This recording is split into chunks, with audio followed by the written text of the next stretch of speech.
Attitude check. Broncos fight.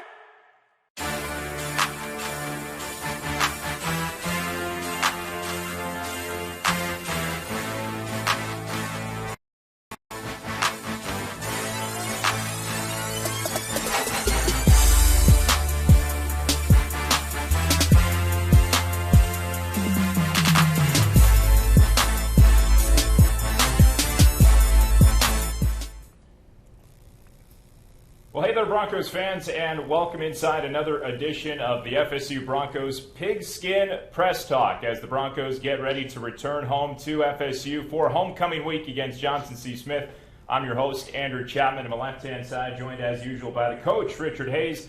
Last week, we walked you through the mindset of the Fayetteville offense. This week, we switch over on the defensive side of the football. We're also joined by star defensive back, it's Joshua Williams, joining the Pigskin Press Talk for the first time this year, guys. Thanks so much for taking the time talking about what was a damp, a soggy, a close win last weekend at Shaw University to remain undefeated in CIAA conference play, and looking forward to this week's homecoming game against Johnson C. Smith. Guys, let's start with this weekend out at Shaw, a game where it started overcast, but then the skies quickly opened up. It was a damp, rainy game for all four quarters, and one where offense was hard to come by. And Coach, I'll start with you. What were some of the challenges posed throughout that game, just from a weather perspective, once things really started to come down?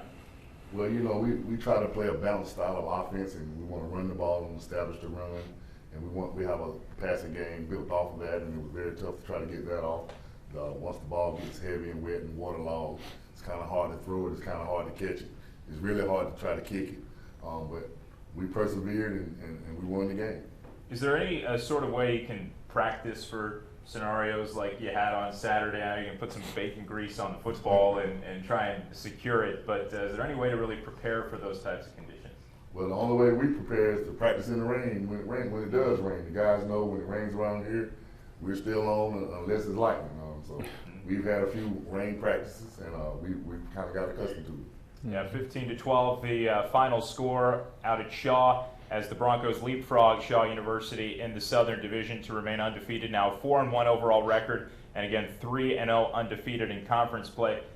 Coach, keep it with you here real quick. Not a lot went right in that first half. You did have the Joshua Williams interception, which we'll get into right there early, the Elijah Henry score. But it was a 12-6 game at half, couple of turnovers, trouble holding on to the football. Again, not a lot went right, but what did in that first half for you guys to at least keep you in that game going into the second half? First thing that went right was that we stayed together. We didn't panic, and the defense played outstanding throughout the game. So, you know, Shaw had the ball in some really great situations offensively, and our defense was able to hold them to 2 field goals and a touchdown. And so we went into halftime feeling pretty confident that if our defense continued to play that way, that, you know, we would have a chance to win the game at the end. So. Yeah, Josh, just the third play of the game, it was that opening drive that you come in with the interception, which then sets up the offense to go and score early with the Elijah Henry touchdown. Did you feel like right out of the gate that interception for you was a little bit of a, not necessarily momentum turner, but a momentum booster for you guys right out of the gate in, a game that was tough to find offense in? I think it definitely gave us some momentum.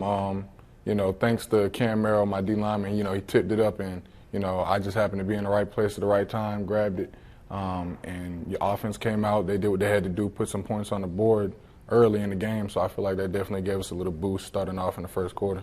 Yeah, as the conditions got difficult, Shaw really favored the run. They only threw the ball 16 times across the entire game. They ran the ball 42 times.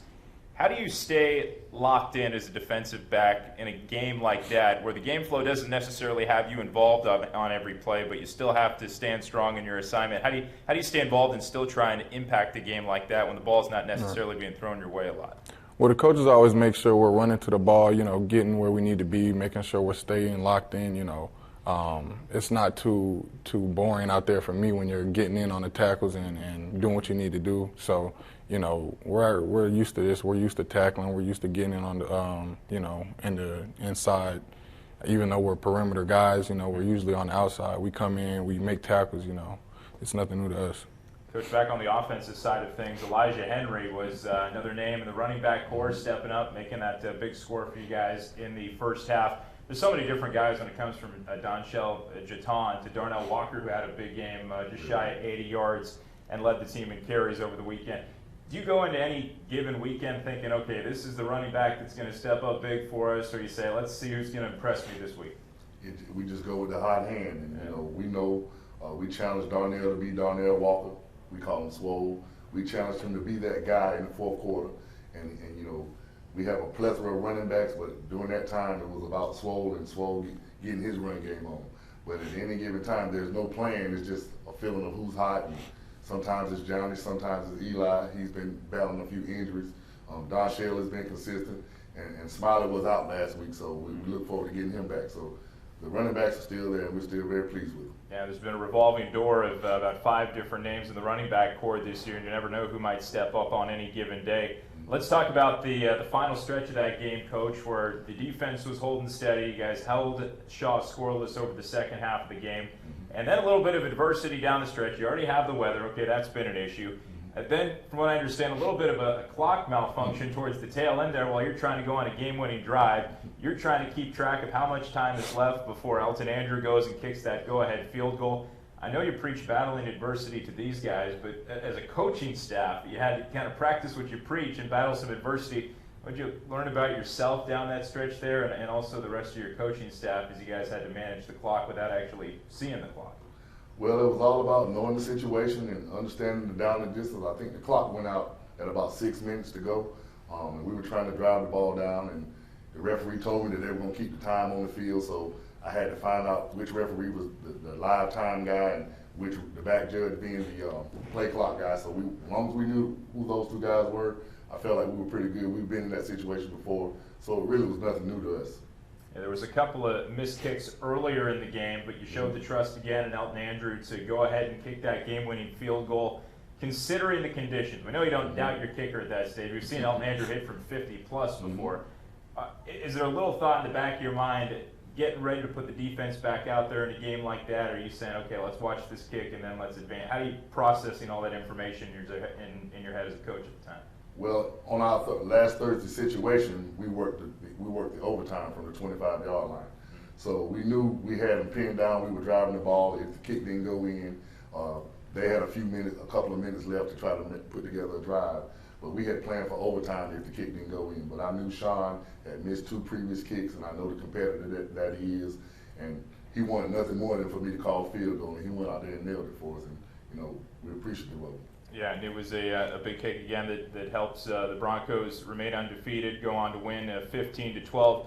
Joshua, we were mentioning how you guys held the shot at nothing in the second half. They shut them out, go on to score the unanswered points to win the game, 15-12. There's been at points this year where opposing offenses are just reluctant to throw the ball in any direction, whether it's your side of the field, whether it's Brandon Barnes-Brown, Elvin De La Rosa has been stepping up big this year. Right. Is there a little bit of internal competition at all, friendly competition between DBs as to who can pull down the more picks this year? Because guys all are racking them up right now. Right. We're all competitors, and at the end of the day, we all want interceptions. I'm happy when Brandon gets a pick, but, at the same time, when he gets one, I want to go get one.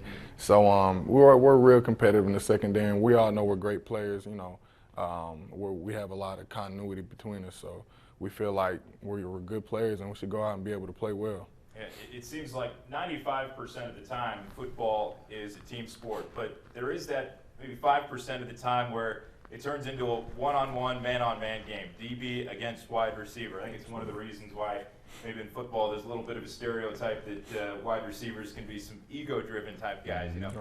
Do you get offended if a guy pulls in a reception on you? What's that one-on-one matchup like, and is there a little bit of ego in the defensive back game as well to kind of counteract that of wide receivers? Right. Well, I think at least me personally, I try to keep my ego pretty even keeled. Of course, I have a pride to me. Everybody has pride. You got to play with a little bit of swag, but. We definitely we keep our demeanor kind of at an even keel, and we try to just keep playing. If it's a big play, small play, we just want to compete and win. So. And your name has been one of many FSU Broncos this year that has been thrown around a little bit when it comes to NFL scouting circles, that type of thing. There's been different teams that have come through the complex to watch you guys play. I know Coach talked preseason about all you guys that you know what the next goal is, what your dreams are, but you got to take care of business here at Fayetteville State. When you consider what goes on outside of the program, how does that motivate your daily routine and keep you going every day to aspire for more? Well, really, I don't think it changes much of anything. I still have to wake up at 6 a.m., come to Luther Nick Jail Stadium and practice. So nothing's changing really in my routine. If I mess up, my coach is still going to get on me. My teammates are still going to hold me accountable. Everything I've been doing, every way the coach has been coaching me got me to this point. So there's no real point in changing it now. If it's not broken, there's no reason to fix it. So. Right, and right now the Broncos might not be in need of a lot of fixing right now either. They're undefeated in conference play atop the Southern Division, and Coach, with that, we flash forward to this coming homecoming game, 2:00 p.m. at Nick Gerald Stadium this weekend against Johnson C. Smith. Similar to the Lincoln University program, Johnson C. Smith still has lost all their games so far this year. They're looking for that first conference win, but I know ahead of the Lincoln game you were preaching of let's be 1-0 this week. Let's not look beyond our opponent. And perhaps now more than ever, considering you guys are in the sole first place spot in the South Division, 1-0 this week, and that kind of gets amplified.